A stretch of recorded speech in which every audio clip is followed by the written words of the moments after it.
Hello and welcome to Healthy Living. I'm Dr. Donald Pelto, and I have today a special guest, Miss Nadia Pateguana.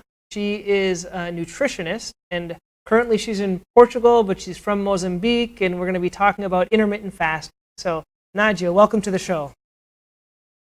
Thank you. I like how you pronounce my name. So, tell me a little bit about you, about how you got interested in nutrition and things like that. Will do. Thank you. First of all, thank you for having me here. It's a pleasure.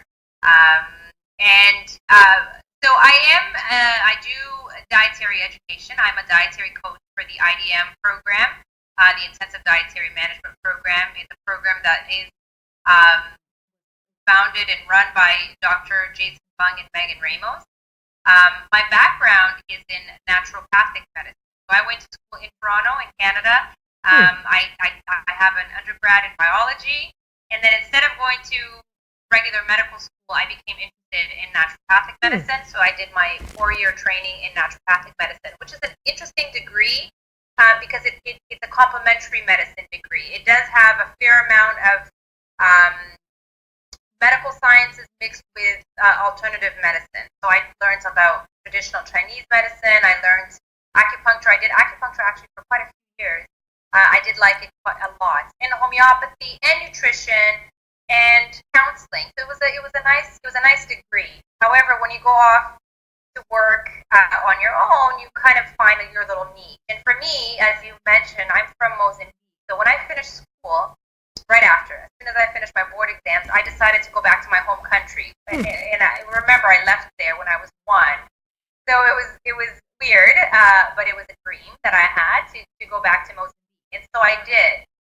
What happened when I got to Mozambique is that I had the intent to work in impoverished, in the rural countryside and to do something that I wasn't able to do. But unfortunately, politics didn't allow me to do what I wanted to do. Yeah. And so I had to open up a clinic in the city, and all people wanted was weight loss advice. Nobody wanted anything but and so then I had to learn to be a nutritionist, as you called me a nutritionist. I'm not. I'm sorry. But I had to learn to be, it's okay. I had to learn to be a nutritionist, and I'm still known, I guess, in Mozambique, because I stayed there for 10 years as a nutritionist. It's been 6 years now since I've left Mozambique, and I went back to Canada at the time, and shortly after I went back to Canada, I met Dr. Jason Fung at a conference, and then I started working with IDM. So this has been what I've done for the last 16 years. I've done nothing but nutrition. So you're correct. Wow. And how did you specifically, during this whole time, were you interested in intermittent fasting throughout these years, or is this something that's pretty new? Oh, it's fairly new. I mean, in my 16-year career, I started intermittent fasting about 5 years ago. I think I naturally was led to intermittent fasting because I started with low carb. I didn't start with low carb. Let me correct that. 16 years ago, I did not start teaching people low carb. I started with this trial and error. I had to make up a diet. I didn't learn nutrition per se at naturopathic college. I didn't learn weight loss or diabetic diets or anything like that. And so when people were coming to me with concerns, I had to come up with something. I had to make something up. And I always smile and say that Mozambican people are very forgiving because they were great guinea pigs, if I can call them that. They were very forgiving. They were very they learned along with me. I think anytime you try to make some healthier choices, you're going to get some good results. But really, I could tell that things had to be changed. I could tell that the traditional, conventional advice wasn't working for me or for anybody else. And so over time, my diet started to become shaped by more of a low carb, eventually a higher fat diet. And I had serious medical concerns about 10 years ago. And so then I had, for my own health concerns, I had to make a choice. And I decided to try low carb, which helped me in my concerns. And so that's when I started with a low carb diet. And over the last 10 years, I've been moving more and more towards a low carb, whole foods, let's put it that way, dietary approach. And intermittent fasting naturally fell into that. Interesting. And to be honest, today, of course, I place intermittent fasting even at a higher place than sort of any nutritional choices that you may or may not make. I think that intermittent fasting is useful for everyone, even people that are doing different dietary approaches. Okay. Yeah, and so for those that are going to be watching this this program, let's just define what is intermittent fasting. Intermittent fasting is you're right. It's a broad term. It could mean many different things to many different people. It basically means eat, stop, and then eat again. And so I think that the biggest problem that our probably society is going through right now is that people are eating constantly. There's no intermittency to their eating. And this, I mean, we cannot be blind to the obvious influence of the food industry, and it is an advantage commercially into the food industry that people eat this way, but it's causing a major impact on our hormones and on our health. Mm-hmm. So intermittent fasting just means that you should eat, stop, and then eat again when necessary. So really depending on your age, depending on your health concerns, that will mean many different things. You know, just 50 years ago, people only ate 3 meals a day, maybe 2, and that was the norm. Nobody questioned it. There was no. If you look at, I grew up in Canada, so when I look at the Canadian food guides, the big difference between the food guides before the 1970, 1980 food guides and what people were eating in the 40s and 50s, there was no snacking. The recommendation was clear. You eat this for breakfast, this for lunch, this for dinner. It wasn't low carb. It wasn't high carb either, but it was whole food. And there was no snacking. People were eating full meals. And for that, for the majority of adults and children at that time, that made a lot of sense. People did not have, there wasn't a high percentage of metabolic syndrome. There wasn't a high percentage of diabetes or obesity.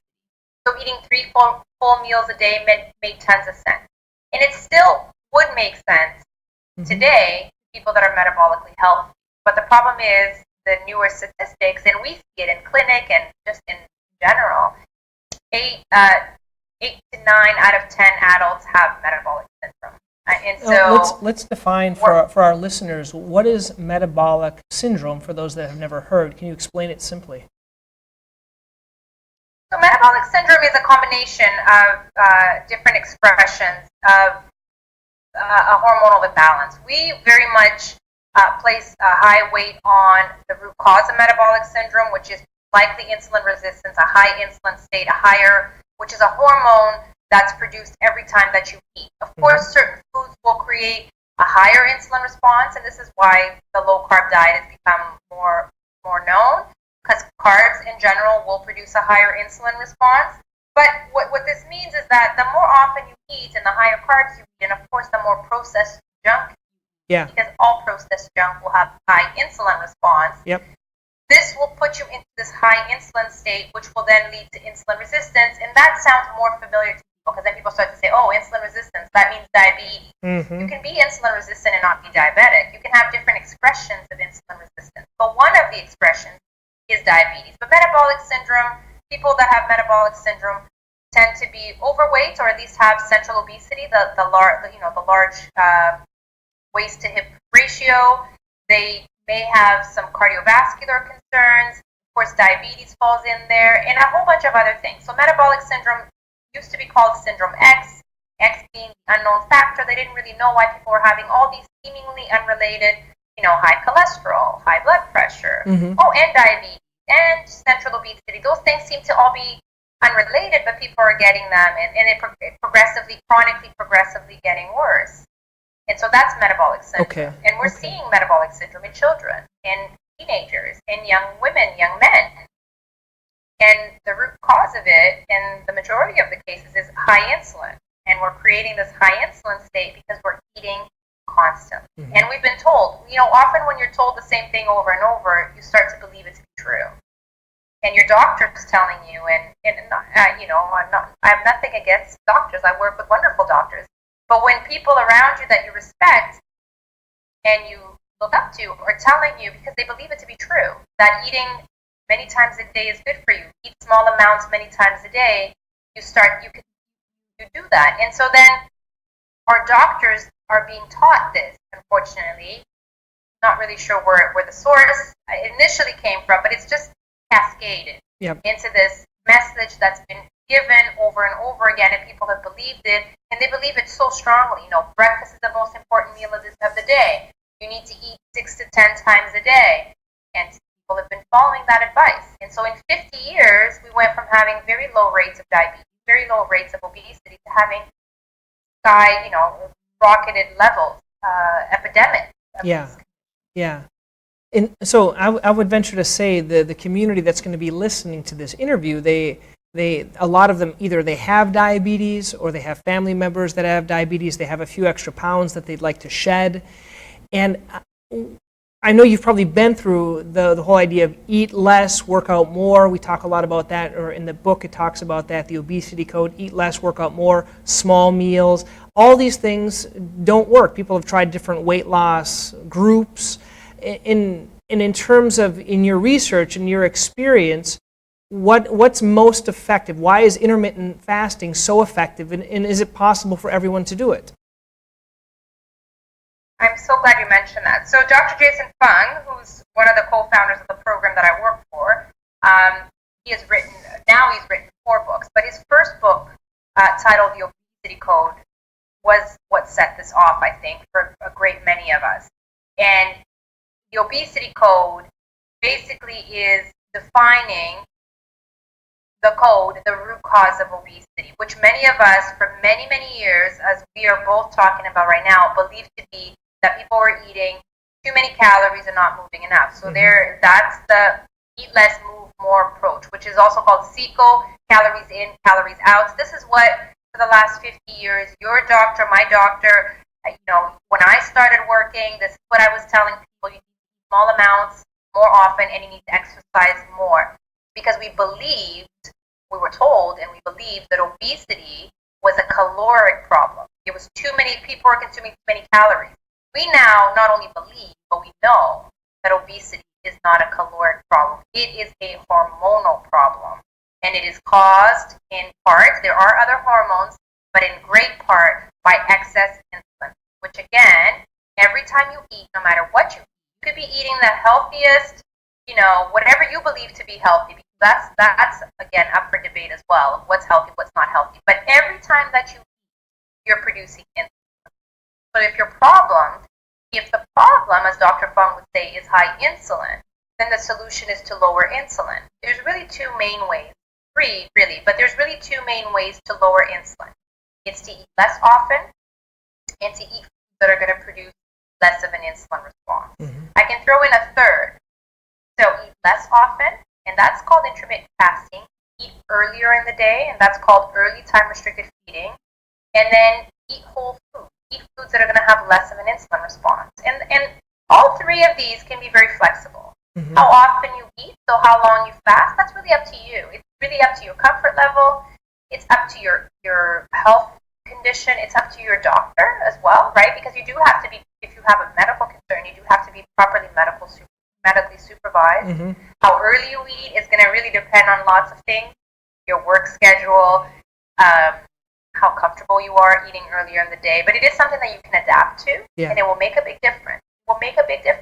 And again, just 50 years ago, people didn't eat late. It was, never would people eat past 6 o'clock. It was just not done. But now it is, because, my work, and my kids' soccer, and there's so many reasons, right, why we eat late. Just because it's what your modern life is set you up to do doesn't mean it's healthy, right? Okay. So that's a key thing, and that will raise insulin tremendously, eating later in the day. And then, of course, all of this processed, junky, higher carb food. The minute that the low fat craze started advice, right, in the 50s and 60s, because of the research that was done, people believed that eating a higher fat diet was causing heart attacks, and people still believe that. I don't, but many do. People started to be told, and are still told, to eat a low fat diet in order to prevent heart disease. The minute that people started to eat less fat, they started to eat more carbs. And the minute they started to eat more carbs, they started to produce more insulin. They're just not satiated. They're not satisfied, and they eat more often. So finding that right balance. I'm not telling you that everyone needs high fat, although appropriate amounts of fat and healthy fats are essential for a meal for many reasons. Satiate you, to get the proper amounts of nutrients. A lot of our vitamins and nutrients are either fat soluble, or they need fat to get absorbed. So you're not going to get a proper nutrient dense diet if you're not taking in appropriate amounts of fat. And a lot of people are very scared to eat fat. So let's talk, for those that are watching this, and we're going to do a two-part program, so this will be the first one. Let's start to talk about how would someone go about, does everyone need a health coach? Can they kind of do it on their own? What are some simple steps that people can try to do it on their own? Let's talk a little bit about it. What are some baby steps? I think that's a great question. I think I did this on my own. I figured it out. It takes a lot of research. It takes a lot of trial and error. At least 10 years ago when I started this, it did, and it was very difficult. Nowadays, it's very easy. There's lots of information out there. It's easy if you know what you're looking for. Otherwise, it's very conflicting because you're getting low-fat advice, high-fat advice, eat more often, eat less often, exercise more. Yep.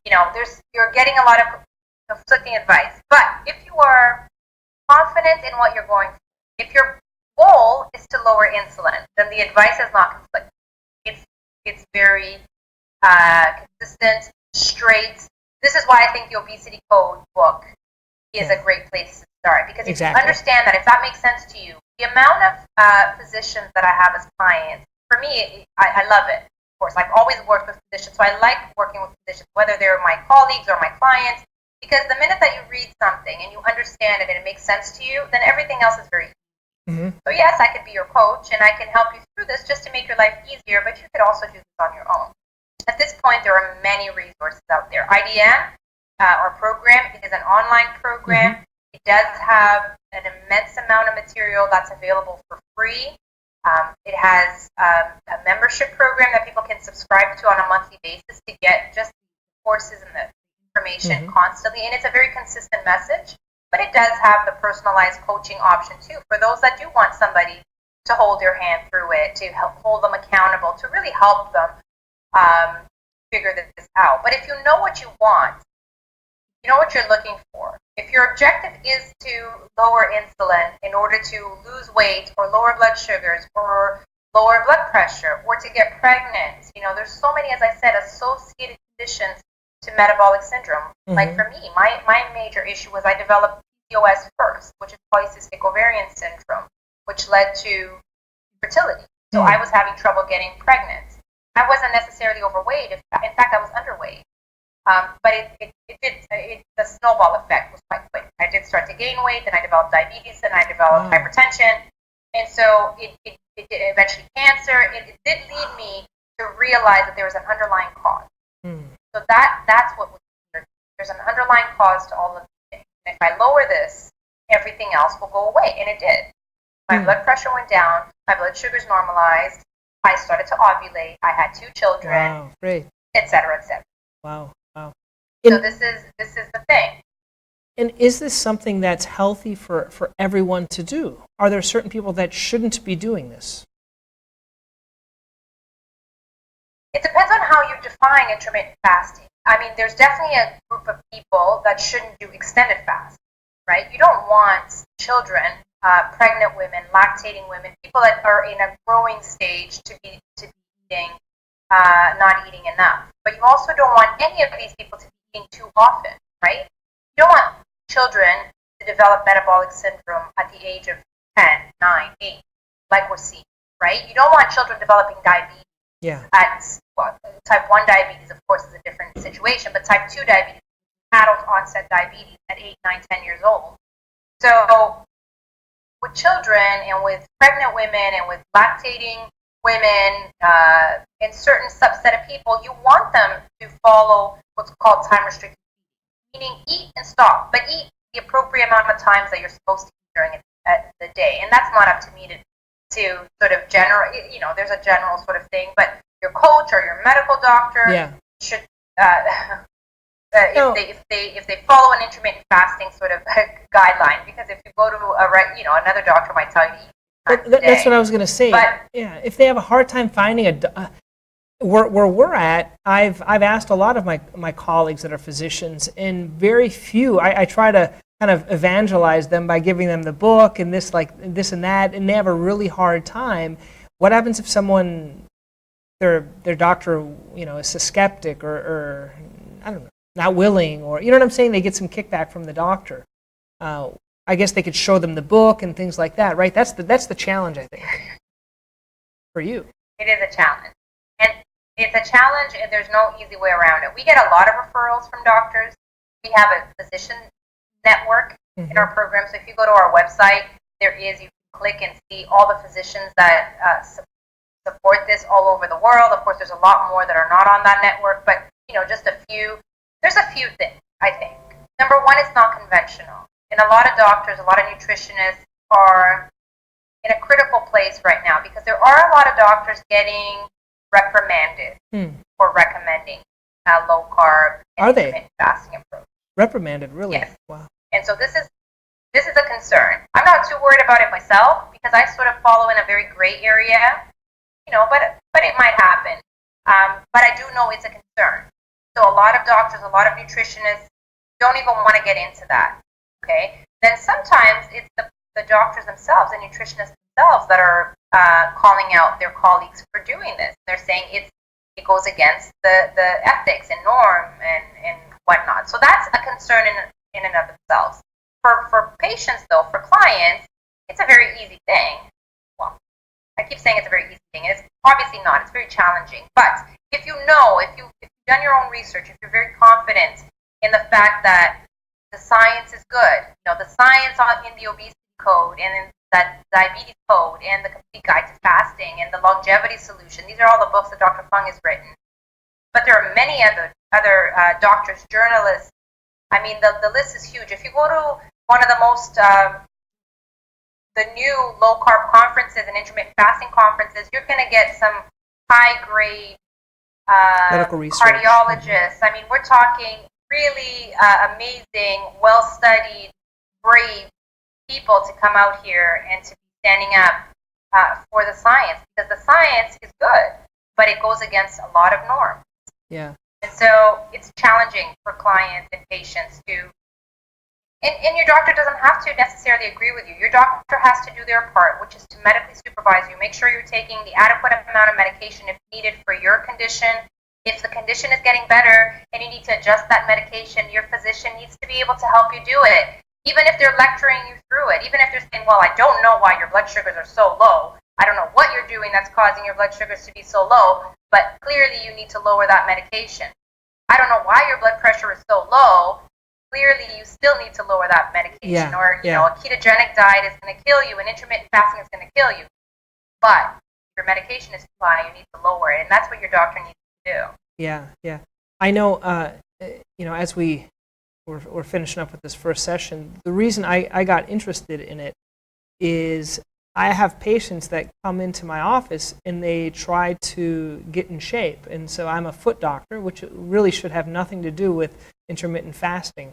But how many people do I see with plantar fasciitis and other types of foot conditions because they're trying to get in shape? Because ultimately what my patients want is they want to lose weight and they want to feel better and stay active. That's what they want.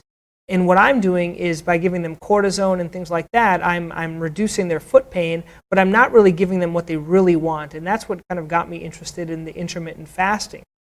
And I'm able to provide what they really want is weight loss. And by working out and eating less, it wasn't working for them. And that's where I've shared the books. But the challenge for me, being a non-primary care or endocrinology, is the challenge. Well, I don't want to step outside my bounds as a physician in my specialty, but I do see the benefit to it. I do see. That's why it's nice to have the IDM and the resources there to share with my patients. Well, thank you. And I think you're finding yourself in the same place that Dr. Fung found himself a few years ago, which was he's a kidney specialist. So he sees people with kidney concerns, and many of them, a great many of them, have kidney concerns because of diabetes. So the dilemma that he found himself in is very similar to yours, which was, okay, people had high blood sugars. He was giving them insulin to lower their blood sugars, but the insulin was actually making the condition worse because what they needed was to lower insulin, not raise insulin, not give them exogenous insulin, but lower their inner production of insulin. And you're going through something similar, right? People have pain, and you have to give them cortisone to lower the inflammation. But cortisone, unfortunately, is going to raise their insulin, which in turn will raise their inflammation. And it's really creates, again, that snowball effect, right? Well, what you want is to lower that inflammation, lower that pain, and also have less of a need for the cortisone. And also about 25% of my patients are diabetic, right? So I see the diabetics for whether it be callus, ulcers, nail care, wound care. And, you know, I've thought about it. I just haven't had the guts to do it. But I thought, well, heck, if I should just oblige all of my diabetics to do intermittent fasting, I bet you their ulcers would get better. I bet, you know, a lot of things would get better for them. But and I think that's what we're going to talk in our next segment. I'd like to talk maybe specifically about people that are 70, 80 years old, and they've been eating their same way their whole life. And that's what I was kind of thinking about as I've been reading. I've read all the books, and I can't get my patients that are 70 or 80 to change the way they eat. You know, I can't get them to eat low carb, high fat. But what I can do is just tell them not to eat. And so I'm thinking that's where Dr. Fong just said, pretty much, don't really change what you eat, just don't eat. That's easier than changing the way you eat. Is that correct a little bit? That is, you have no idea how right you are and how much of a parallel there is. Because we still is there. I'm not there anymore, but Dr. Fong and Megan work at a clinic in Scarborough, Ontario, Canada. And it's a very high immigrant population, very high Asian population, a lot of people who English is not their primary language, and so communication and trying to convince people of that age group and have different cultural backgrounds and ethnicity, to change the way they ate is very challenging. And really, as I was saying earlier, that might not be the thing. It's not really what you're eating, although, you know, we need to eliminate the junk. But it's how often you're eating and how often you're told to eat, which is even worse. Because a lot of times people are eating, you know, I just shared not too long ago, I know you want to move to the next segment, but I shared not too long ago the podcast of an ultimate fighting champion, a Canadian guy who, very well known, who follows intermittent fasting, and through Dr. Fung's clinic. He was Megan's patient and Dr. Fung's patient. And he came to them because of different things, and then he realized that his exercise performance improved, his health improved. Yeah. He had ulcerative colitis, so a serious GI concern, high inflammatory concern. And so the fasting is the thing, right? Yeah. You want to get rid of the junk, for sure. But the fasting is the thing that's going to give you all of the added benefits. Great. Well, thank you so much, Nadia. We're going to take a little break, and then we're going to be right back.